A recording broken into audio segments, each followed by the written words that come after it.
한 주 동안 세상의 죄와 걱정에 물들고 찌들어버린 우리의 삶에 찾아온 참된 심의 안식일입니다. 다 표현할 수 없는 성도님들의 고통과 아픔을 주께서 치유해 주시고 희망을 얻는 안식일이 되기를 간절히 바랍니다. 네, 삶을 살아간다는 것은 끝없는 고난의 길을 걷는 것과도 같다고 생각합니다.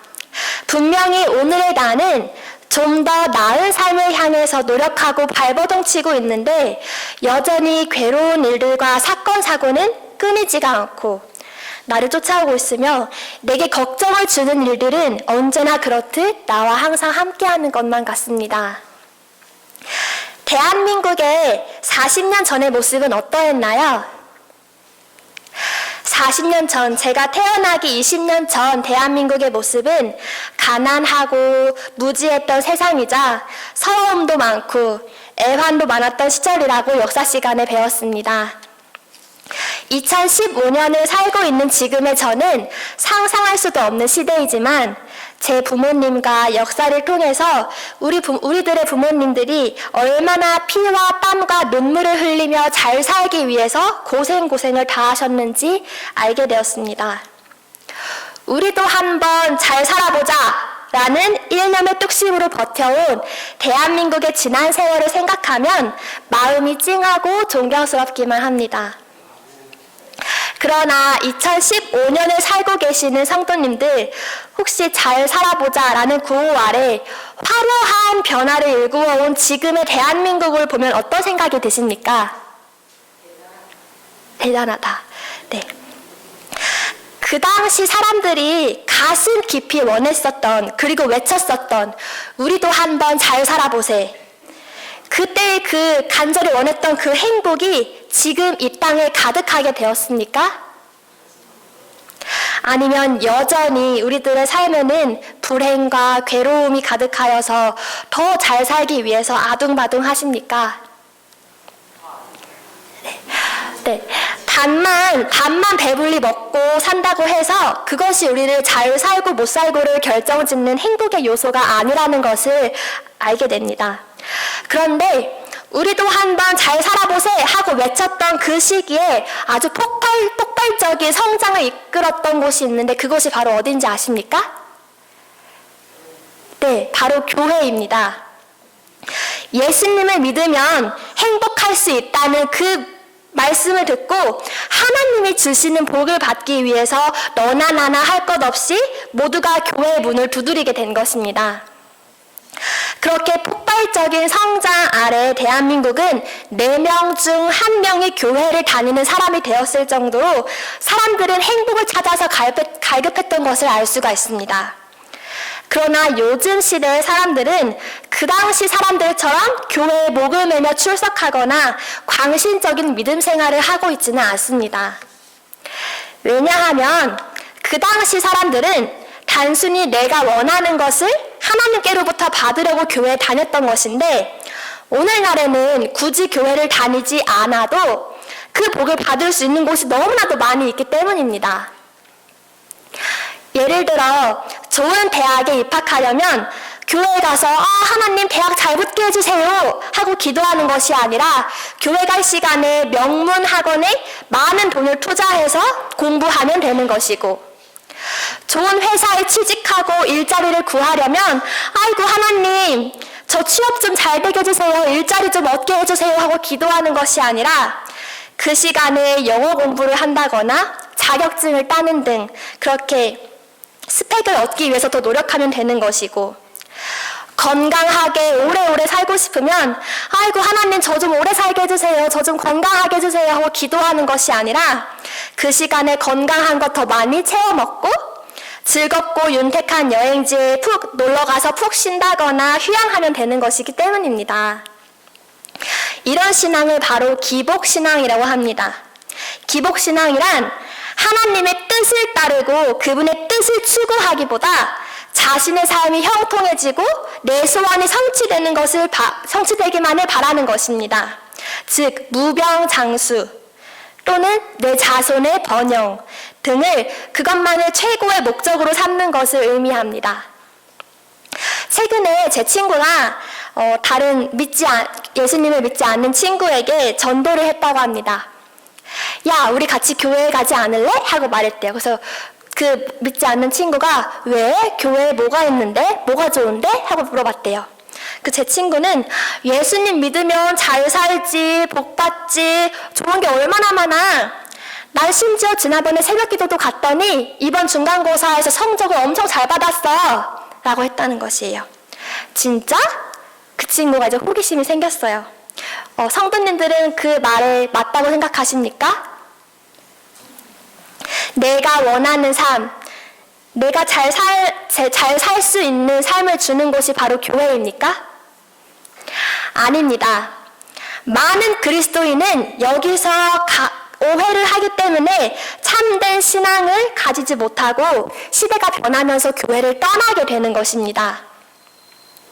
분명 교회를 가면 행복하게 해준다던데 왜 내가 원하는 삶이 펼쳐지는 것이 아니라 여전히 내 가족은 아파서 죽으려 하고 사건 사고가 끊이지가 않아서 자식 걱정에 눈물이 메마를 날이 없는 것일까? 지금 이 자리에 나오신 성도님들 또한 신앙생활을 아주 오랫동안 하셨는데요. 교회를 다니면서 매일 기도하고 간구하는 것처럼 내 삶과 내 자식의 삶에 걱정과 고민을 하나님께서 모두 해결해 주셨던가요? 오늘의 설교 제목은 이해할 수 없을 때 믿는 것이 진짜 믿음입니다. 네. 성경 말씀 10편, 6편을 다 함께 읽으시겠습니다.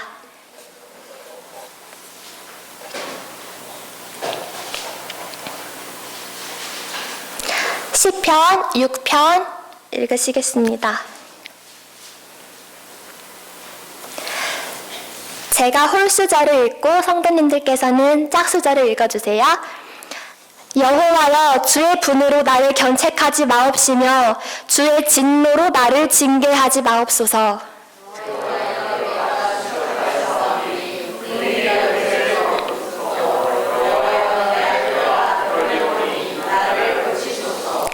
나의 영혼도 심히 떨리나이다. 여호와여, 어느 때까지니이까?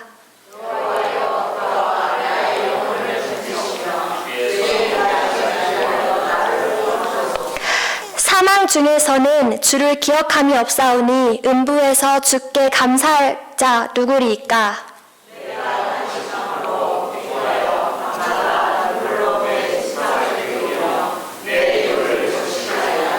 내 눈이 근심에 인하여 쇠하며 내 모든 대적을 인하여 어두웠나이다.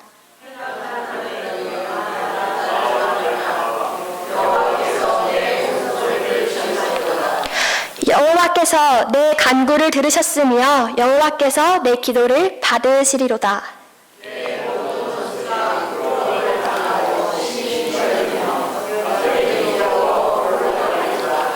시편 6편은 학자마다 해석이 다 다릅니다.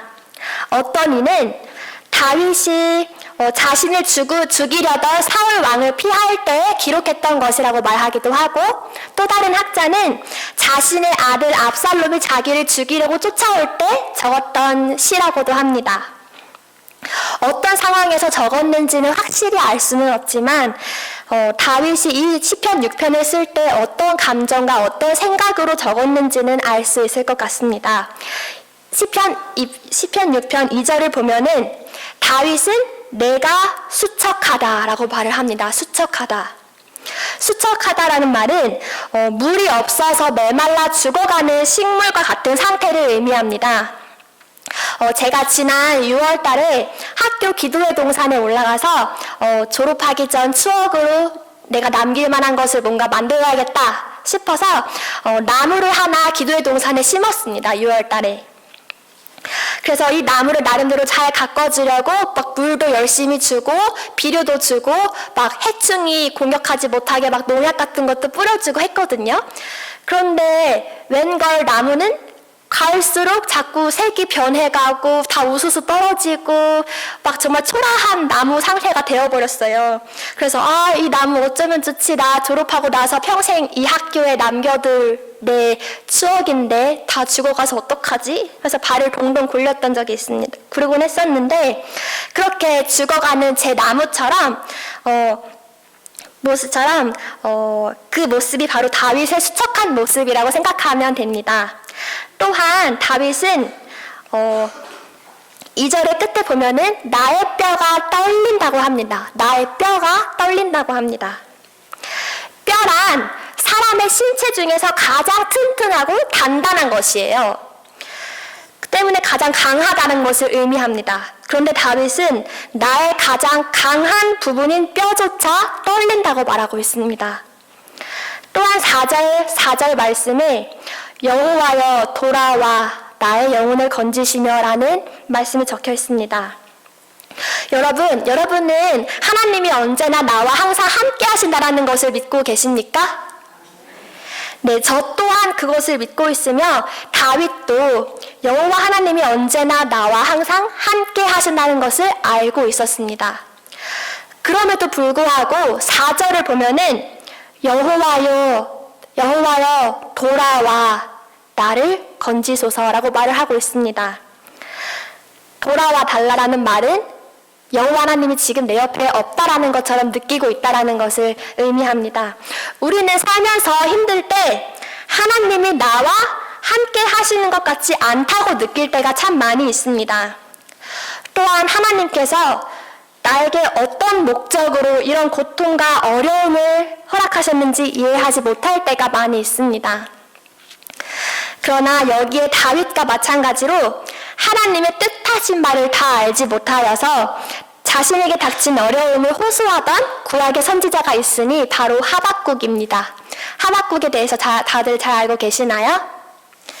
네, 하박국 1장을 보겠습니다.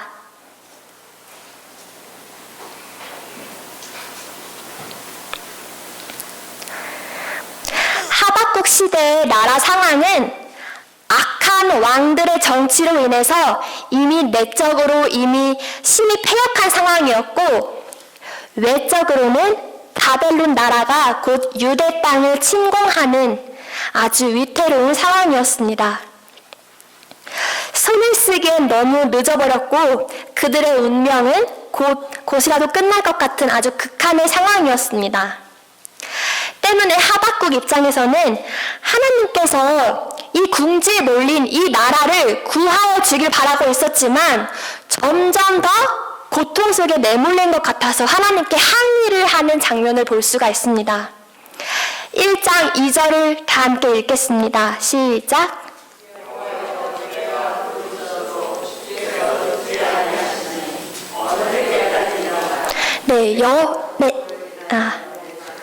주께서 구원하지 않았냐 하신다고. 네, 여호와여 내가 부르짖어도 주께서 듣지 아니하시니 어느 때까지리까? 네, 그리고 1장 13절을 보면은 악인이 자기보다 의로운 사람을 삼키는데도 여호와 하나님은 지금 잠잠하시다라고 적혀 있습니다. 또한 하박국은 주께서 어찌하여 사람을 바다의 고기 같게 하시며 다스리는 자가 없는 벌레 같게 하시나이까 하고 하나님께 항의를 하는 장면을 볼 수가 있습니다. 지금 자기가 속한 유대 땅이 비록 각종 우상과 범죄로 인해서 하나님을 멀리하고 패역함으로 가득 찼지만 왜 하필 이렇게 내적으로 위급한 우리들의 상황에 바벨론 사람들까지 침공하게 하나님께서는 허락하셨을까? 오히려 하나님을 믿지 않는 바벨론의 사람들의 교만에 부채질을 하는 꼴을 나지 않을까? 답답한 마음에 부르짖는 것입니다. 성도님들도 도저히 내 삶에 왜 이렇게 힘든 상황을 하나님께서 허락하시는 것인지 도와달라고 제발 도와달라고 부르짖어도 응답하시는 것 같지 않을 때가 있어서 눈물로 한숨으로 밤을 지새운 적이 있지 않으십니까? 마지막으로 고난 가운데 살고 있는 그리고 내 삶에 찾아오지 않는 나를 버리신 것 같은 상황 속에 살았던 구약시대 인물 중 한 사람을 더 보려고 합니다. 그 사람은 바로 요셉입니다. 요셉이 웅덩이에 던져졌을 때에도, 이집트의 노예로 팔려갔을 때에도, 억울한 누명을 쓰고 지하 감옥에 던져졌을 때에도 하나님은 한 번도 나타나지 않으셨고 찾아오지도 않으셨으며 한 말씀도 해주지 않으셨습니다. 요셉의 아버지가 누구죠? 네, 야곱. 그럼 야곱의 또 아버지는 누구죠? 이삭. 이삭의 아버지는 누구죠? 네, 요셉 입장에서는 나의 아버지와 나의 할아버지들에게는 여호와 하나님께서 수시로 찾아와 주시고 만나 주시고 말씀해 주시고 보여주시고 약속을 주시고 축복을 해주시는데, 그렇게 매일 나타나셔서 그들과 함께 하시던 하나님이 왜 나에게 나타나지 않으시는 걸까? 많이 답답하고 의문에 휩싸였었습니다. 그가 젊었을 때 주셨던 그 꿈을 반드시 이루어 주겠다는 그 확신을 한 번이라도 나타나셔서 주셨더라면은 요셉이 그렇게까지 힘들지 않았을 텐데 말입니다. 그러나 하나님께서는 그러지 않으셨습니다. 아무것도 보여주지 않으셨고 기도를 해도 전혀 응답이 없는 것 같이 행동하셨습니다. 이렇게 하나님을 열렬히 믿고 따르던 사람들은 하나님께서 나를 왜 이런 길로 이끄시는 건지 이해 못할 때가 많이 있습니다. 내가 언제나 너와 항상 함께하고 있다는 확신도 들지 않을 때가 있습니다. 험난한 산 가운데에서 벗어날 수 있게 해주실 것 같지 않을 때도 많이 있습니다. 그렇다면 이것은 곧 하나님이 정말 우리를 버리고 떠났다는 것을 의미하는 걸까요? 아닙니다. 네, 하박국 2장을 보면은 하나님께서는 답답함을 호소하는 하박국에게 말씀하시고 응답하심을 볼 수가 있습니다. 2절부터 4절까지 읽으시겠습니다. 2장 하박국 2장 2절부터 4절까지 읽으시겠습니다. 시작. 내게 대답하여 이르시되 너는 이 묵시를 기록하여 판에 명백히 새기되 달려가면서도 읽을 수 있게 하라. 이 묵시는 정한 때가 있나니 그 종말이 속히 이르겠고 결코 거짓되지 아니하리라. 비록 더딜지라도 기다리라. 지체되지 않고 반드시 응하리라. 보라, 그의 마음은 교만하여 그 속에서 정직하지 못하나 의인은 그의 믿음으로 말미암아 살리라. 왜 내가 부르짖어도 주께서 듣지 아니하냐고 부르짖는 하박국에게 왜 우리를 다스리는 자 없는 벌레 같게 취급하시냐고 묻는 하박국에게 하나님은 말씀하셨습니다. 나의 모든 일에는 정할 때가 있나니 묵시를 기다리라. 비록 더딜지라도 반드시 응하리라 고 하십니다. 또한 의인은 그의 믿음으로 말미암아 산다고 기록되어 있습니다. 우리는 때론 나에게 닥친 어려움과 이 세상에 닥친 슬픔을 설명하려 할 때 더 이상하게 해석하고 더 힘들어질 때가 종종 있습니다. 그러나 의인은 하나님의 섭리를 다 이해하기 때문에 믿는 것이 아니라 다 설명되고 해석되었기 때문에 믿는 것이 아니라 나를 살리겠다고, 나를 구원하겠다고 하신 그 약속을 주셨기 때문에 믿는 것입니다. 요셉이 웅덩이에 던져졌을 때에도, 노예로 팔려갔을 때에도, 억울한 누명으로 인해서 감옥에 던져졌을 때에도 한 번도 나타나지 않으셨던 하나님이라 느껴졌지만 창세기 4장, 45장 4절로 8절을 보면 요셉은 이렇게 말합니다. 요셉이 형들에게 이르되 내게로 가까이 오소서. 그들이 가까이 가니 이르되 나는 당신들의 아우 요셉이니 당신들이 애굽의 판자라. 당신들이 나를 이곳에 팔았다고 해서 근심하지 마소서. 하나님이 생명을 구원하시려고 나를 당신들보다 먼저 보내셨나이다. 하나님의 큰 구원으로 당신들의 생명을 보존하고 당신들의 후손을 세상에 두시려고 나를 당신들보다 먼저 보내셨나니 그런즉 나를 이리로 보낸 이는 당신들이 아니요 하나님이시라. 하나님이 나를 바로에게 아버지로 삼으시고 그 온 집의 주로 삼으시며 애굽 온 땅의 통치자로 삼으셨나이다. 요셉은 지난 슬픈 과거의 삶 속에서 하나님이 전혀 자신에게 응답하지 않으시는 것 같았고 자기를 잊어버리신 것 같았고 자기를 버리신 것 같았던 상황 속에서도 하나님을 끝까지 믿고 의지했던 이유는 어렸을 적 자신에게 주었던 꿈을 기억했고 그 꿈을 이루실 거라는 그 약속을 믿었기 때문입니다. 하나님의 말씀을 통해 다 이해할 수는 없지만 약속을 다시 한번 붙잡고 일어서게 된 하박국은 마침내 이렇게 고백합니다. 물이 바다 덮음같이 여호와의 영광을 인정하는 것이 온 세상 가득하리라. 처음에는 하박국이 하나님께 왜 우리에게 응답하지 않으시는 것입니까? 왜 하나님은 우리에게 잠잠하시는 것입니까? 하고 부르짖었었는데 훗날 하박국은 이젠 하나님이 아니라 온 천하가 여호와 하나님 앞에 잠잠해야 한다고 외칩니다. 또한 하박국은 이렇게 고백했습니다. 비록 무화과 나무가 무성하지 못하며 포도나무에 열매가 없고 감람나무에 소출이 없으며 밭에 먹을 것이 없으며 우리의 양떼가 없으며 외양간에 소가 없을지라도 나는 여호와로 말미암아 즐거워하며 나의 구원의 하나님으로 말미암아 기뻐하리로다 라고 외치고 있습니다. 사실 굉장히 절망적인 순간이 아니겠습니까? 과수원 집 주인에게 무화과 열매가 없고 포도 열매가 없다면 농산일을 하는 사람에게 밭에 먹을 것이 없다면 가축을 키우는 사람에게 양이 없고 소가 없다면 살아가는 이유조차 찾지 못할 정도로 굉장히 절망적인 순간이 아니겠습니까?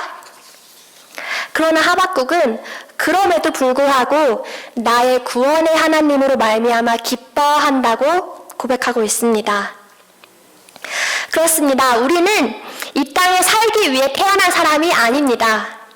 빌립보서 3장 20절의 말씀처럼 우리의 시민권은 하늘에 있습니다. 우리는 본래 나의 집으로 들어가기 위해서 예수를 기다리는 사람들이 되어야 합니다. 지금 죄악이 가득한 땅에서 일이 잘 안 풀리는 것 같고 속상한 일들만 생기는 것 같아서 하나님이 도대체 내 옆에 계신가? 어디로 떠나신 것은 아닐까? 하고 의심이 들 때 우리는 이 죄악 땅에 살기 위해 태어난 사람이 아니라 하늘에 들어가기 위해 태어난 존재들이며 그렇기에 예수님이 다시 오신다는 그 약속을 붙잡고 기다리는 것이 의인의 믿음이라는 사실을 기억해야 합니다. 아프리카 어느 마을에서는 물살이 센 강을 건널 때 무거운 돌을 머리에 짊어지고 건넌다고 합니다.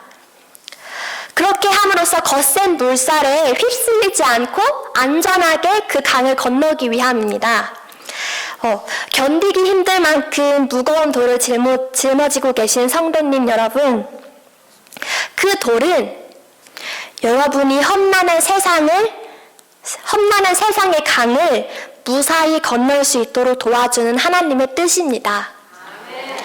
돌을 짊어졌던 시간을 중심으로 잡으면 우리는 하늘 가는 길에 놓인 더 큰 고난과 역경의 강을 건널 수 있게 될 것입니다. 네, 말씀을 마치겠습니다.